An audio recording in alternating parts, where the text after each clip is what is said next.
just tell us, what was your situation in February 2022? How many years left of university to become a doctor did you have? And what sort of circumstances were you in at that point? Okay, when the war first started, all of my lessons were cancelled. And I remember one message from our teacher on the 24th of February. That message was sound like, "Good morning, there will be no class. Don't worry, there will be no problems with your grades.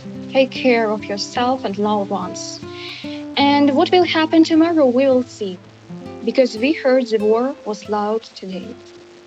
And clear that after this message, I had a lot of calls from my relatives, friends, and my foreign subscribers, different questions, news, and the terror sounds of the war, because Sumy City is near the Russian border. That's why on the first day of the war, Russian troops were here. So only in April, our university decided to gradually return to normal life. It was hard. Sometimes teachers can't conduct the lesson, but most of the time at that period, many students could not concentrate on the task at hand, and such student was me. It must have been so frightening because, as you say, your city is very close to the border with Yes. Russia. Were you aware? Unfortunately, yes. Were you aware of the fighting, and did you see Russian troops? Yes, unfortunately. A lot of people, Inga, were leaving Ukraine at that point, or at least trying to Yes. go to the western areas, which were deemed to be safer. You decided to stay in that city. Why did you make that decision? I think it depends on the decision of my mom or my family. Yes, we decided to adapt to this situation and to help to develop our city in such difficult times. So you wanted to stay. Yes. And how did you come to that decision? Maybe because we saw that life is still here and we must develop this life here also. Because if most of people leave our city, what will happen the next? That's why we decided to stay in Sumy City. And you're studying medicine. I think you may have just graduated.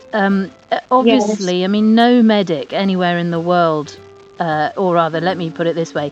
Obviously, all medics all over the world that are studying that subject have to be quite tough, don't they? And kind of used to all sorts of bodily functions and seeing horrible injuries and things. But when you're studying that and you're aware that there's a war going on, that there are gunshot wounds, that there are bomb blast injuries, I guess it makes what you're studying all the more relevant, doesn't it? At the first period of the war, I was told that I couldn't study. This period was, I think, 5-6 months. For the great majority of students, the first 6 months were the most difficult in adaptation period. Thanks to our teachers who tried to understand us and who tried to support us. In addition to this, in autumn time, blackouts have begun, and I had no idea what I should do. However, I understand that I must be an example of invincibility for our students, especially for foreign medical students who arrived in Ukraine. That's why my blog page on Instagram, Natural Blog, began as my anti-stress. Shooting videos, creating medical content, volunteer work in university, the weather outside, and dancing during blackouts were the reasons to show my life to my subscribers. And I see that it was helpful. Our medical students began to develop their Insta page also. They understood that life is still here and we must continue living here. I think it was my motivation in studying. Yeah, no, I get that. But just in terms of the subject, you're learning about something, you're learning to save lives, and then your country is under attack, lives are at stake, lives are being taken. It must have brought home to you what you were studying? We were studying our program as a 6-year medical students. We prepared for our exams like CROC 2 and OSCE. And yes, we discussed many medical problems on our lessons, especially military medicine. But we have our own program, which we must know also. Yes, of course. Yeah, I'm just trying to kind of get to the point where, I mean, if you'd been studying geography or archaeology or something very interesting like that, but what you were studying, you knew that could have a direct impact immediately. That's what I'm trying to ask you about. Emotionally, did you realize the sort of relevance of what you were studying? Surely, it was hard to restrain my emotions and not to talk about politics, but I understood that these emotions can't lead me to success. And I want to add my favorite quote written by Adam Kai, that a great doctor must have a huge heart and a distended aorta for which forms a vast lake of compassion and human kindness. So my human kindness appears when I see many reactions and different messages from my friends, especially after adding some entertainment content. The public in general tend to believe that people during the wartime are sitting and crying most of their time. On the other hand, we can observe that Ukrainian people, after they cry, are going to their work or studying. And yes, after they work, they want to dance, to shoot videos, to create something new for our development. Tell me this, the war, though, must have really made that decision to study medicine. It must have seemed even more relevant to you when you know that people are being injured, that you need to try and save people's lives. It becomes very important. Surely, especially their psychological problems are interesting for me. And I want to help our people in psychological areas. Yes, because of the trauma that everybody's suffering, I guess. Yes, everybody. And you have been trying to help people as well as do your studies with your blog posts and so on.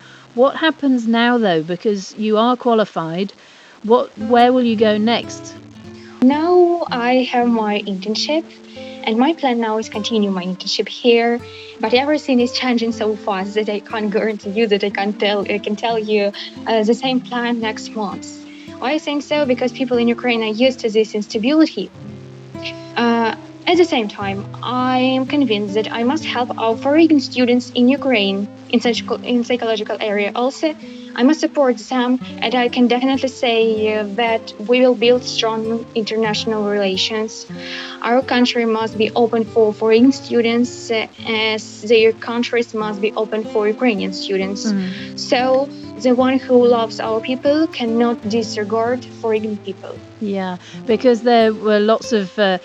because a lot of foreign students do head to Ukraine traditionally to study medicine in particular, don't they? Yes.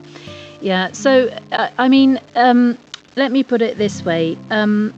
I guess your childhood dream of being a doctor, and now you've seen your country at war with so many medical emergencies, so many people needing help, so many horrible injuries.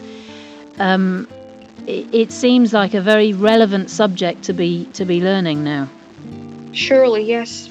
Those people, to be a medic in any circumstance is it's a tough job, isn't it? You have to be the right sort of character who doesn't panic when they see some horrible injury. Most people would just be panic stricken or find it too horrible to get involved, but you've got to get on with it anyway and try and save that person.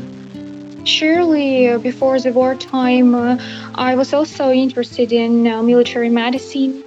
However, after the beginning of the wartime, I understood that yes, that information is really necessary to study. Because most of medical students thought that, oh my God, why should I study this? And maybe just for military person or for medical doctor who went to work with militaries. But during the wartime, we understood that we must learn all of the topics and especially military medicine is so necessary now. I mean, the soldiers, you have field hospitals, don't you, where the soldiers are being injured, and no doubt lots of medics are being sent there. Is that something you might end up doing? It depends on my specialty, and it depends on my professional skills, because there are many professional medics and also foreign medics who is working in such hospitals, because it's so, I think, high responsibility. Well done for continuing with your studies through incredibly difficult circumstances, and for also being inspirational to your fellow students and others. I know you've had a big impact on people, especially foreign students. So thank you so much for telling us about that. Thank you so much for getting this interview. Good to speak to you. Well done, Inga. Thank you.